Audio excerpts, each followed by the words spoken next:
बारामती में होने वाले आगामी उपचुनाव को लेकर कांग्रेस ने यू टर्न ले लिया है। आपको बता दें कि कांग्रेस ने यहां पर सुनेत्रा पवार के खिलाफ अपना उम्मीदवार उतारा था, लेकिन आज सुनेत्रा पवार के खिलाफ अपना नॉमिनेशन कांग्रेस ने वापस लेने का ऐलान कर दिया है, जिसके बाद यह कहा जा रहा है कि अब इस चुनाव में सुनेत्रा पवार की जीत लगभग सुनिश्चित हो चुकी है। आपको बता दें कि एनसीपी के कई सारे नेताओं की तरफ से कांग्रेस को यह अपील की गई थी कि वो अपना नॉमिनेशन वापस ले, जिसके बाद आज महाराष्ट्र कांग्रेस अध्यक्ष हर्षवर्धन सकपाल ने इसका ऐलान किया। आखिर क्यों कांग्रेस ने अपना नॉमिनेशन वापस लिया है, हर्षवर्धन सकपाल ने इस नॉमिनेशन को वापस लेते वक्त क्या कहा, इसकी पूरी जानकारी आपको इस वीडियो में देंगे। नमस्कार, आप देख रहे हैं लोकमत हिंदी, मेरा नाम है सोनू कनौजिया। आपको बता दें कि 28 जनवरी को प्लेन क्रैश में अजीत पवार के निधन के बाद बारामती विधानसभा की सीट खाली हुई थी, जिस पर उनकी पत्नी सुनेत्रा पवार चुनावी मैदान में उतरी हुई है। हालांकि ये चुनाव सभी की उम्मीद थी कि निर्विरोध होंगे, लेकिन यहां पर जिस तरह से कांग्रेस ने अपना उम्मीदवार उतारा था, उसके बाद ये मुकाबला काफी तगड़ा होगा ऐसा कहा जा रहा था। लेकिन नॉमिनेशन फाइल करने के आखिरी दिन के बाद से ही लगातार एनसीपी दोनों गुट के नेताओं की तरफ से कांग्रेस को मनाया जा रहा था कि वो अपना नॉमिनेशन वापस ले, जिसके बाद कांग्रेस ने आज अपने उम्मीदवार का नाम वापस ले लिया है। आपको बता दें कि सुबह से ही हर्षवर्धन सकपाल से एनसीपी अजीत पवार गुट और एनसीपी शरद पवार गुट, इन दोनों के नेताओं ने मुलाकात की। रोहित पवार ने इसको लेकर सबसे पहले मुलाकात की, उसके बाद सुनेत्रा पवार ने भी हर्षवर्धन सकपाल को फोन किया। हर्षवर्धन सकपाल के अलावा कांग्रेस के नेता रमेश चेन्नीतला को भी कॉल किया गया और इसके बाद यह फैसला लिया गया कि नॉमिनेशन वापस लिया जाएगा। हम आपको सुनाते हैं कि नॉमिनेशन वापस लेने को लेकर क्या कहा हर्षवर्धन सकपाल ने। कल से वहां पर राष्ट्रवादी के जो सारे जो नेता है अजीत पवार जी की और कांग्रेस के रिश्तों की सौगात देते हुए सहानुभूति और जो एक्सीडेंट हुआ है उस एक्सीडेंट के को लेकर जो माहौल है, श्रद्धांजलि का जो पूरा एक जज्बा है, उसको ध्यान में रखते हुए उन्होंने बार बार लगातार हमसे पिछले 24 घंटों में जो संपर्क किया है, बातचीत की है, उसको लेकर हमने सारे हमारे पार्टी में उसको लेकर चर्चा की और उसके साथ साथ क्या रिक्वेस्ट है और किस प्रकार से नेता हमसे क्या कह रहे हैं, इसको लेकर और हमारे महाराष्ट्र के भी नेताओं की क्या भूमिका है, ये सब समझते हुए हमने आलाकमान के साथ भी बात की और उसके पश्चात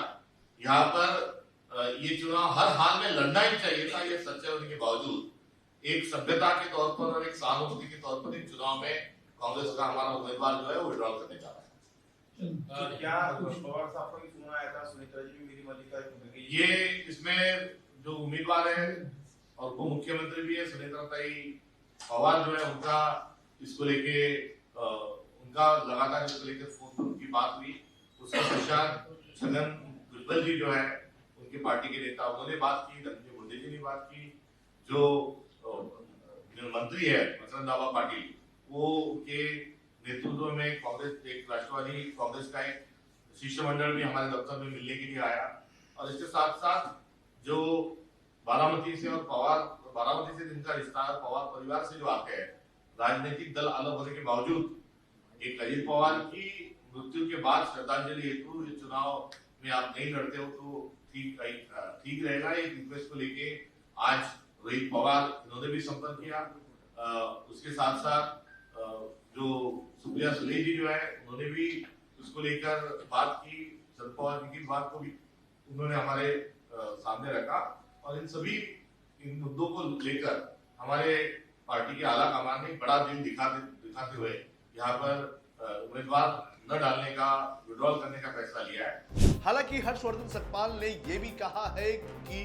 कांग्रेस जो है वो बीजेपी के खिलाफ हर जगह चुनाव में उतरना चाहती है और कांग्रेस कहीं पे भी बीजेपी को केक वॉक नहीं देना चाहती है और इसी के लिए कांग्रेस ने अपना उम्मीदवार चुनावी मैदान में उतारा था और हर्षवर्धन सकपाल ने बीजेपी पर वोट चोरी और चुनाव में धांधली का आरोप भी लगाया है। आप सुनिए क्या कहा हर्षवर्धन सकपाल ने बीजेपी को लेकर। बारामती में वैचारिक संघर्ष, वैचारिक लड़ाई और भारतीय जनता पक्ष के खिलाफ में हमारी जो भूमिका है उस भूमिका को लेकर हमने यहाँ उम्मीदवार उतारा था हमारा वहां अलायंस जो हमारे पार्टनर थे वो यदि चुनाव नहीं लड़ते तो हम लड़ने के लिए तैयार हैं, मगर हर हाल में